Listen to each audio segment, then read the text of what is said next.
আসসালামু আলাইকুম রহমতুল্লাহ। তেল পড়া বশীকরণের মন্ত্র দিচ্ছি একটা, যেটি মোহিনী মন্ত্র। মন্ত্রটি বলবো, তারপরে বলবো এটির নিয়ম।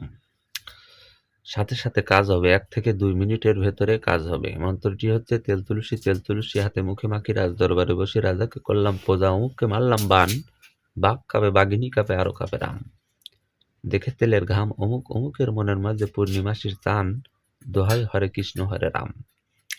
এটি হচ্ছে মন্ত্র। এ মন্ত্রের নিয়ম বলার আগে একটি কথা আপনাদেরকে বলি, সেটি হচ্ছে যে এক ভাই আমাকে বলছিলেন যে অনলাইনে অনেক তান্ত্রিক কবিরাজ দেখি, অনেকের ভিডিও দেখি। ভাইটা হয়তো সম্ভবত সৌদি আরব থেকে ফোন করছিলেন।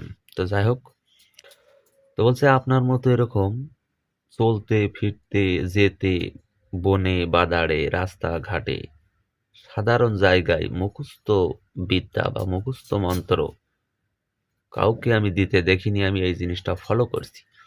অনেকেই বই দেখে দেয়, নাইলে কেতাব থেকে দেয়, নাইলে কেতাব বাবা, নাইলে বই বাবা। আপনার মনে এরকম মুখস্থ জিনিস বা মুখস্থ কোনো মন্ত্র আপনার মতো এরকম কেউ বলে না। তো আমি এটা মুখস্থ করছি বলে হয়তো বা আমি বলতে পারি, তারা যেটা জানে সেটা সেইভাবে দেয়। তো যাই হোক, এটি আপনি সরিষার তেলের উপরে 9 বার পরে 9টি ফুঁক দিয়ে নিজের মুখে মেখে সেই ব্যক্তির সামনে দেখা করবেন।